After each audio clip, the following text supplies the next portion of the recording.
নিজের সৎ মেয়েকে বাড়ির ড্রাইভারের সঙ্গে একই ঘরে আটকে দিয়ে এসে চিৎকার চেঁচামেচি শুরু করলো আশা শিকদার।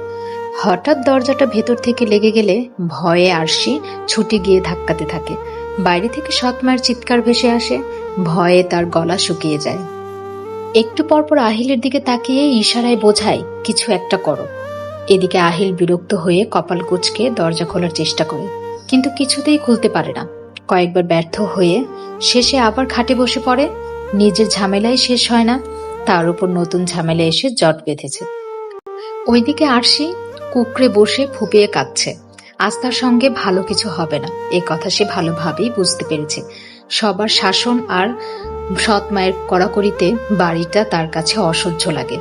ভীতু সহজ সরল মেয়ে সেজে কারো মুখের উপর কথা বলার শক্তি নেই।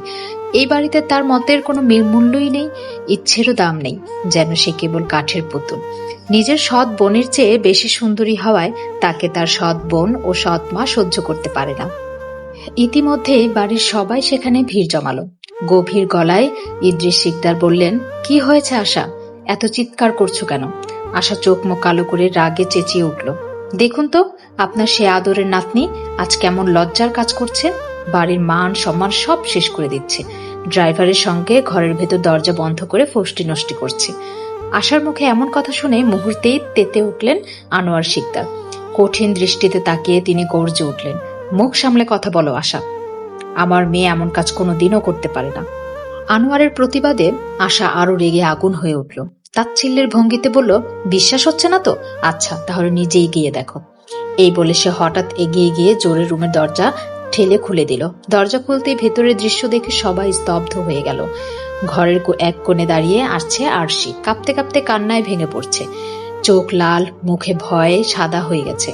পাশে দাঁড়িয়ে আছে আহিল। বোঝাই যাচ্ছে সে কেবল দরজা খোলার চেষ্টা করছিল, এর বাইরে আর কিচ্ছু নয়। সবার সামনে এমন পরিস্থিতিতে আরশি মাথা নিচু করে দাঁড়িয়ে রইল। কথা বলার শক্তি নেই, বুকে ভেসে যাচ্ছে অশ্রু ধারায়। ভেতরে ভেতরে সে কেবল প্রার্থনা করছে, আল্লাহ আমাকে এই অপবাদ থেকে বাঁচাও, আমি কিচ্ছু করিনি, তবু সবাই আমাকে ভুল বুঝছে। আশা তখন তাচ্ছিল্যের হাসি দিয়ে বলল, এই তো দেখলেন আমি যা বলেছি সব সত্যি কিনা। আপনার প্রিয় নাতনি আর ওই যে ড্রাইভার।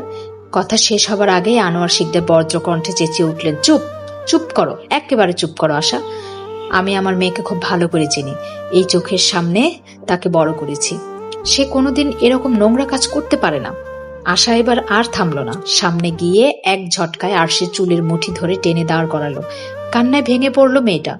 মেয়েটার আঙুলের দিকে তাকালে চিৎকার করে বলল, এখনো কি বিশ্বাস হচ্ছে না?